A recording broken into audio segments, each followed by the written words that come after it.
Welcome back, friends, to the shop. Part 2 of our 12-month Wranglerstar Emergency Survival Series. I want to give some special thanks out. Those of you who I'm speaking of know who you are, who have reached out to me that have so much experience in this area and have access to folks like, I can't name names and stuff, but I'm working with a gentleman that is helping us with our radio system.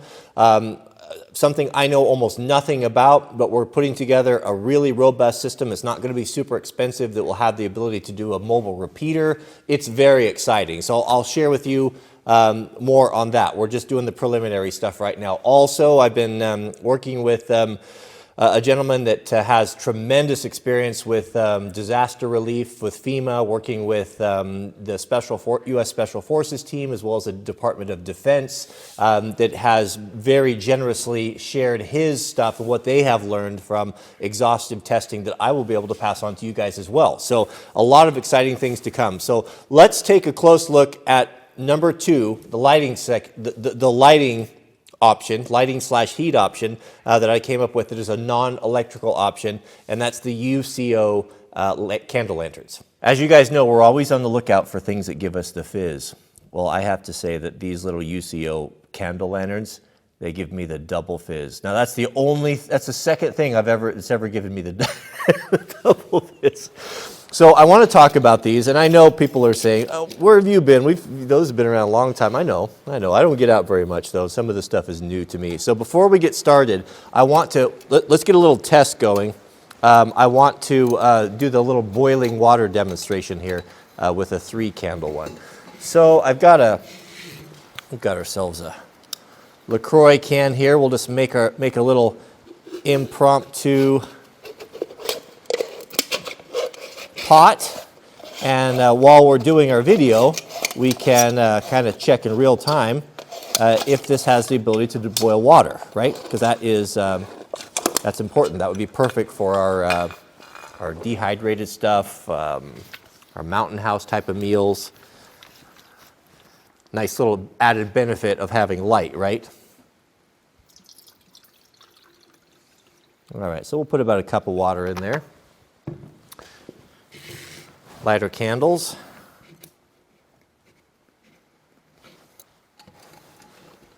And we'll just let this do its thing while we're having a conversation here. I'll put that right over here.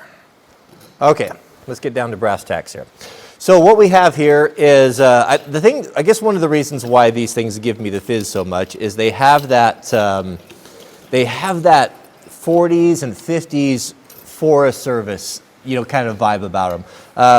As far as I know, they're made up in the Pacific Northwest. I think Washington State, maybe up near Seattle. What they are these just delightfully, beautifully made little, relatively inexpensive aluminum candle lanterns. And they're very unique in several different ways. One of the nice things about them, we've been running them for about a week at night, just testing things out, is how long the candles last. Now, these use a proprietary candle, we'll talk about that here in a minute, that fit into this. And the clever thing about it, I'm going to take this apart so I can demonstrate it to you. You take it out of the aluminum housing, it's got a nice Pyrex style glass, so a glass that is rated for heat. But you have a spring, you have a bottom cap, you have a little follower, aluminum plate right there, and then you have the proprietary candle.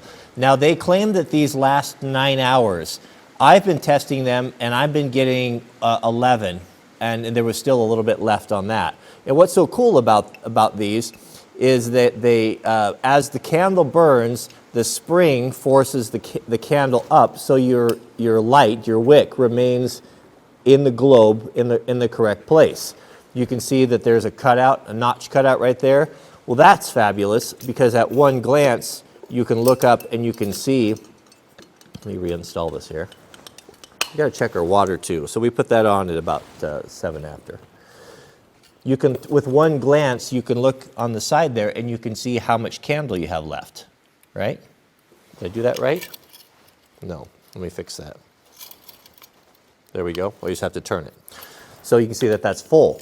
So you can judge how much time you're going to have. If it's halfway up, you're going to be half the burn time.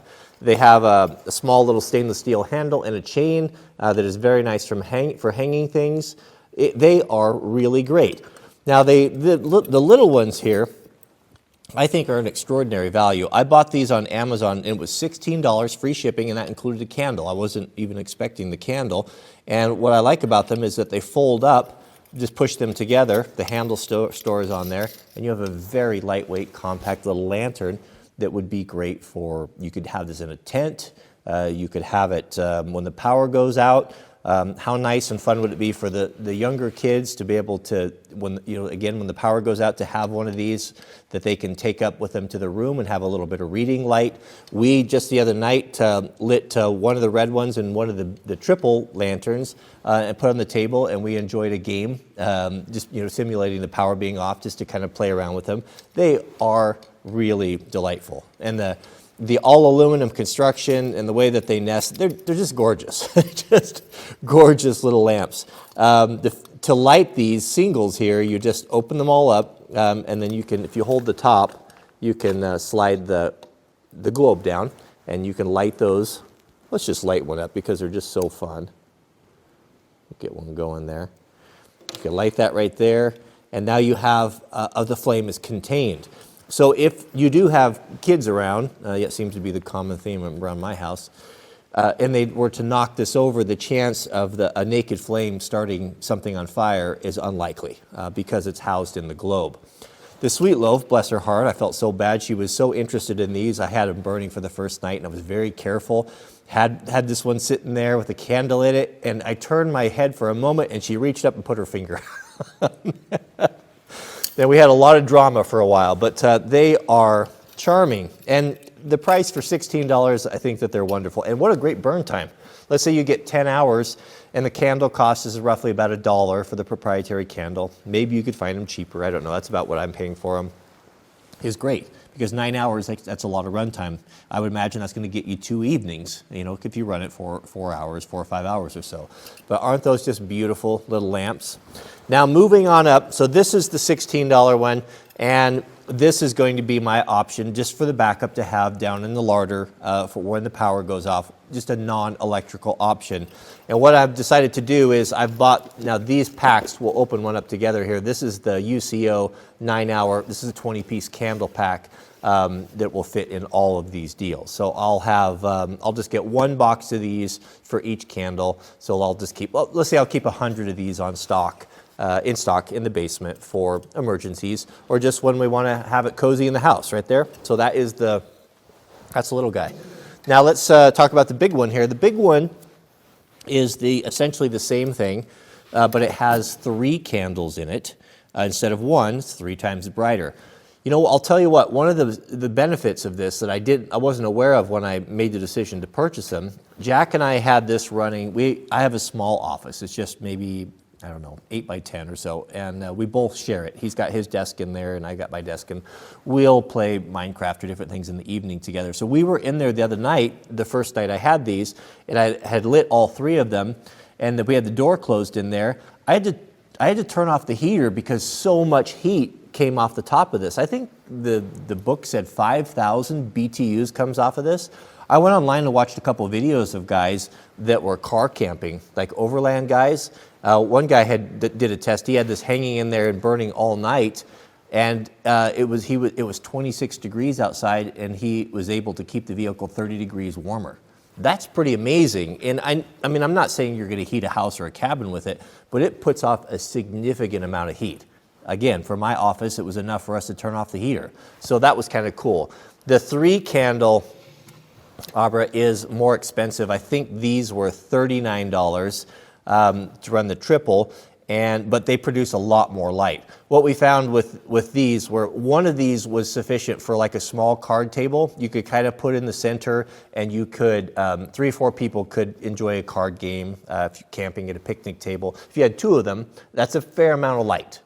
Enough where you can read and do work with. And the way that they carry are just very nice, and the construction is just excellent. It's just beautiful. It's got the little aluminum top on there, of course, a flat top for boiling water and such. These are not as versatile, meaning that they don't have the ability to collapse like the little tiny ones do, but they offer a lot more light. This is something a guy could put in a pack keeping your car that's going to be, you're going to protect the glass. This is something that's a little bit more fragile, less mobile. This is going to be something that I'm probably just going to keep for home in the basement to work when the power goes out, which goes out a lot for us. But there it is. I mean, it's pretty simple, pretty straightforward.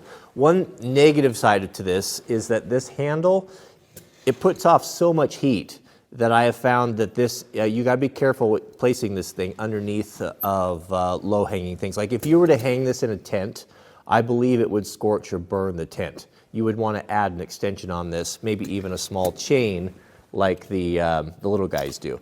But I think the manufacturer probably recommends that you don't hang that under anything flammable, because it does, I mean, I'm telling you guys, it produces a lot of heat.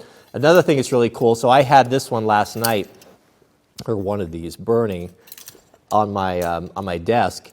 And what was kind of cool is I was wondering, does that spring really work? Will it really push that candle up? And it does.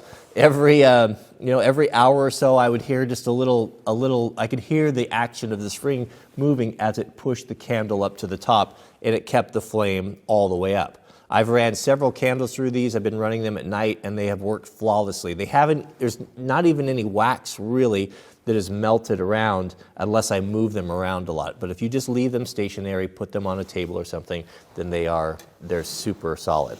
All right, let's take a look at the candle options here. And I haven't opened these yet and see what these guys are all about. I think these were 20 packs. And these were the original UCO candles, which of course they recommend. I did notice that they had, you can get real beeswax candles as well as, there you go, there's your bulk pack. I don't know if these are a higher, I went online, just looking at the best value of candles. I did see some different random sizes that were less money. I don't know the quality wise. I know we've bought some cheap candles before and they weren't worth having. They just melted wax all over. So just because you buy something that's cheaper, or you find a cheaper candle, it doesn't necessarily mean that it's going to last longer. Again, if they're really crummy, the wax just won't burn. It just runs all over the ground, right? It just is wasteful. These burn, in my experience, the ones I've had have burned 100%. So it's worth paying a little extra money for the factory candles. But you can get them in citronella. You can get them in the natural beeswax, as I said. Very cool. Very nice little option, and just a charming little lantern. What a great gift this would be, wouldn't it, for Christmas? $16. I'll tell you what, if someone gave me one of these for Christmas or a birthday gift, I would be very happy. I just love them. They just have that. They have that 50s, 60s U.S. Forest Service vibe, the stuff they used to make. Because what's kind of cool about the Forest Service, and maybe you may not know this about like the Smokejumpers, is the Smokejumpers, their equipment is so specialized that they have to make their own suits. You've seen their jumpsuits, the ones with the drop leg pockets and the special collars that protect them when they're parachuting through trees. Those guys make their own clothing. That's part of the deal when you become a smoke jumper. If you go down to Montana, you'll see they have these long tables that look like bowling alleys, that they do all their own work on their parachutes. They have rows of sewing machines. The guys sew, and the women sew their own equipment. It's very interesting, and that was often the case with the old Forest Service stuff, that there was a need for lightweight things because guys, rangers and employees and people were packing into the wilderness, and they had to have lightweight things that just didn't exist like our modern camping things today. And so some of those old things you'll find often were made out of aluminum for weight, the old packs. I kind of collect some of that stuff. I just think it's charming. In closing, I just wanted to share a couple things with you guys. So special thanks out to Juan Brown of the Bronco Illyrio, I'm going to get that right one of these days, channel. He made a nice response video. It was not expected, but it was appreciated. Mrs. W and I watched that last night and had big smiles on our faces. And I think Mrs. W summed up what I like about Juan. She said, he just seems like such a nice man. Like, he does. You can tell good people, So I sent him an email today and said, I don't want to impose on them, but he mentioned something about some really great dirt bike riding right out of his backyard. And I said, well, if you ever get some time, Jack and I would love to come down there and spend a day with you and get to meet and do that. So no pressure, just throwing a suggestion out there. Also, in the final thing here, I'm going to attach a link to Juan's video as well as a video I want you to watch. It's not very long, but it's very fascinating. One of my subscribers sent this to me, and it's told from the perspective of a guy that was, and I don't know all the details, was basically trapped in a city during a time of war. And I don't know if this was during the Bosnian conflict or when it was, but they were basically cut off from all power and all supplies for 1 year. And he tells the story of what happened, what people did, what men were, how far they were willing to go, what it was like not having food, and what he would do different if he had the ability to prepare now, knowing what he went through and the hell that they went through. What he would do differently is very, very fascinating. And I strongly encourage you to watch this video. Stay to the end. I'll put a link there. You can click on it and go and watch that. It's only about 10 minutes or so, but it is very, very eye-opening. And it tells you exactly what you can expect to happen in your communities when all of the when the rule of law breaks down and you no longer have access to the modern conveniences. It is a story of human nature and that we have completely lost touch with. We've lived in this utopia for so long under peace and safety, and we don't even know what it's like to go to sleep with a threat hanging over our heads, and that can put us into a state of complacency that could be life-threatening. So not to live in fear. This is not about living in fear, but remember, it is our job as husbands and heads of our households and fathers to protect our family members and to make these preparations. So it's going to be a whole lot easier to do them now, and that's why this is such a great format. And I am not coming out here saying that I've got this all figured out or I'm making the best decisions. I am always trying to consult with people that know more than I do so that I can share information that will be useful to you.